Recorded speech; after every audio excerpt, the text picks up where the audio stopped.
Okay, Maria, back with another video, and I felt like I had to follow up from yesterday's video because I was like watching a video today from a person who was kind of covering the same topic, and he was a black man, and he was basically saying his reasons why he felt as though it was inappropriate to say, or I wouldn't use the word inappropriate, but I guess he wasn't comfortable stating that he was proud to be black. And, you know, there's a difference between liking myself being black. I like the way I am. I like my background. I like my skin coloring. I love it. I mean, it's a beautiful cinnamon color. Does it sound arrogant? Whatever. But anyway, yeah, I got a great color, and I think there's so many different colors and shades and textures in our race. I should say colors. Yeah, there's more colors, different variations and stuff like that. But to me, when you take pride in something or you're proud of something, it should be based on an accomplishment. And I think a lot of times black people say that they're proud to be black. Maybe they are. I mean, I don't know. But I think it's because it's sort of a way of building up self-confidence, because there's so much white supremacy. There's so many what I call the common level white people. Now, the white people that I admire, like I admire a lot of white artists, a lot of white singers, a lot of white actors, you know, as well as I do admire a lot of black artists as well. But these are the people I admire, okay? So when I hear like regular, everyday Joe sitting here patting themselves on the back because I might have high admiration for, I don't know, a white singer or something, and they think, well, you're trying to be white. No, you know, I admire this particular artist. I didn't say I admire you, who lives in a trailer park. So I think a lot of white people benefit from the accomplishments of white people who have made, you know, a lot of contributions to society, whether that be through art, science, architecture, exploring, you know, whatever. And so a lot of white people say, hey, you know what, he did this, this, and this, and this, and this, therefore I'm one of these people, okay? I think that's BS, okay? So a lot of black people do the same thing because they are, so I know a lot of times, you know, they'll read a lot of, and I've done this too. I mean, I did read a lot of black history when I remember in 4th grade, my father had a book at the house, and I remember reading about it, about black history, but I was curious because we weren't learning this in school, okay? So they'll take some of the accomplishments of, you know, some of the black leaders, or they read about ancient civilizations that are believed to be black, and so they start, you know, feeling prideful about it. I can understand where they're coming from on this, because there is a lot of white supremacist views that are constantly shoved down our throat, and some black people might be feeling, well, you know, what about us? You know, because we have a story too, but it's just not told. Okay, we don't.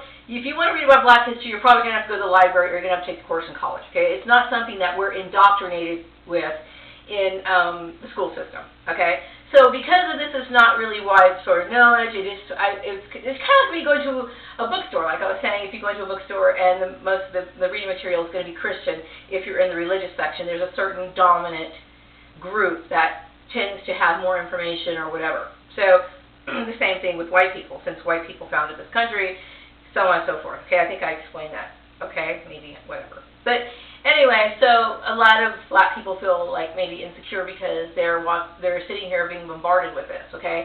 But see, in my mind, because I am who I am and I've experienced so much racism all my life, and because I don't know, I've always been like someone who kind of thinks outside the box, I can make the distinction of who is admirable and who I think is just somebody I could really care less about. So I don't have those, when I say I like white music, like if I like, you know, when I grew up as a teenager, I remember liking The Doors. I thought Jim Morrison was great, okay? That didn't mean that I liked, I don't know, a guy named Bobby, because he, you know, because he's white, you know? It just, Jim Morrison was Jim Morrison, okay? This other person is a completely different person, and he's not nowhere near far as impressive as Jim Morrison, so there is no comparison. There is none.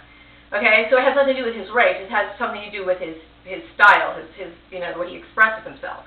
So I can make those distinctions, and I can see the difference in it. Now, so that doesn't mean that if I like white music, which I like a lot of white music, doesn't mean that I basically loving the ideals of white culture, or I'm trying to be white. And so, like, I think a lot of black people confuse, they are just caught up in the majority of thought. They're caught up, and that's why I believe in being an individual.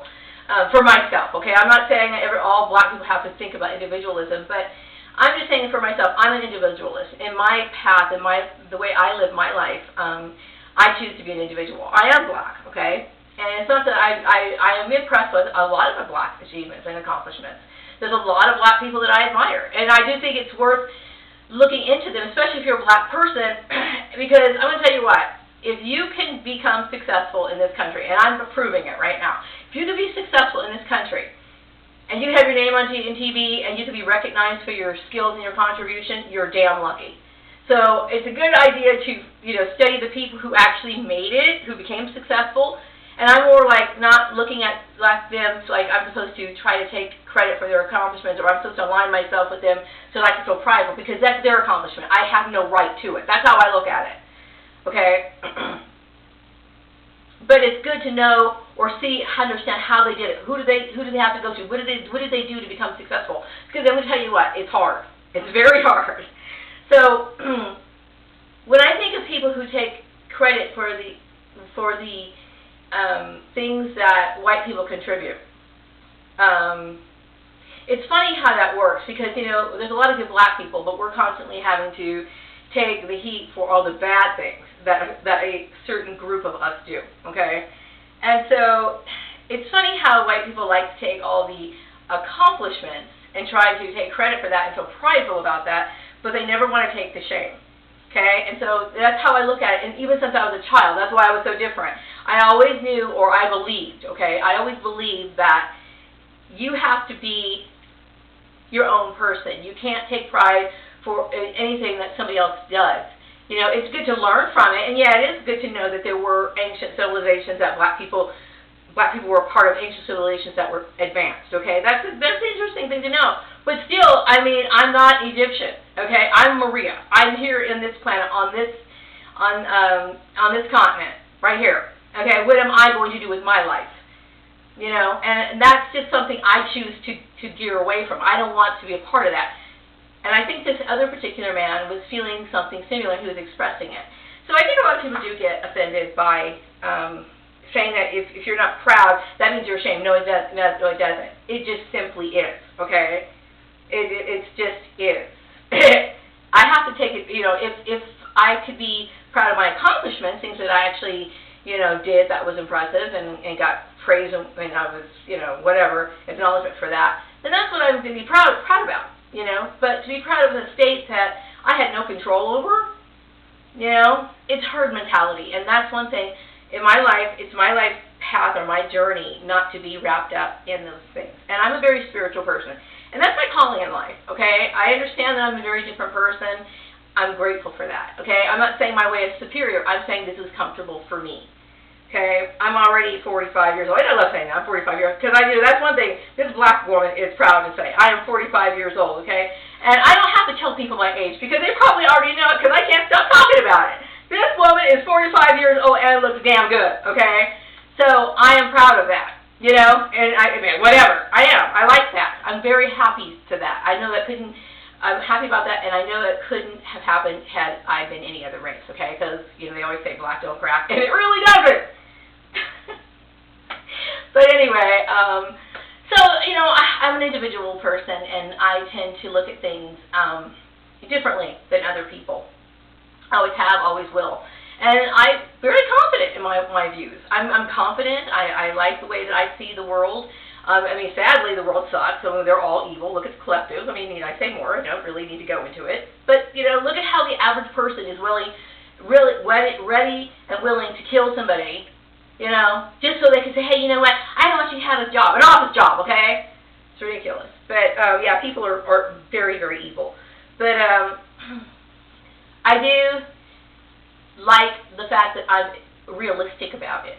I'm very realistic about human behavior and the understanding of human nature, and I think I'm a lot wiser. Unfortunately, I wish I was a little bit wiser, about family scapegoating and stuff like that when I was younger. But I think I've been okay. I've done okay, but I like my outlook on life.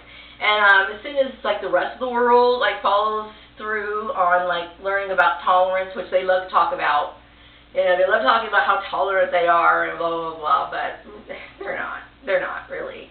It's a part. You really got to use self-control. A lot of people have to use self-control, and I think well, we live in a free country, but there's so many people who really want to dominate you. It's crazy.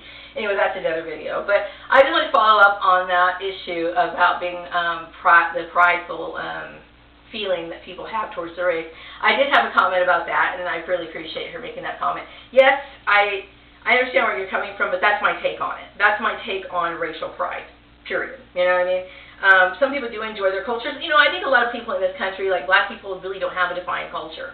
Okay, because so many of us, when we were brought over here from Africa, we were scattered, you know, and we don't have any sort of customs of our own. We're not, you know, we don't have those things. So everything that we basically have as far as the things that we celebrate, our customs, our traditions, a lot of them were handed down through, you know, the white culture that was already established here. You know, we celebrate birthdays, we have Christmas, you know, and all these things that were not really a part of our original culture or our original background.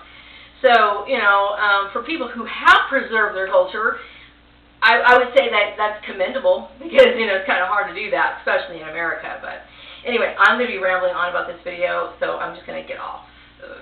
I'm going to get off and go on to my chores, but I just want to follow up that video. Take care, bye-bye.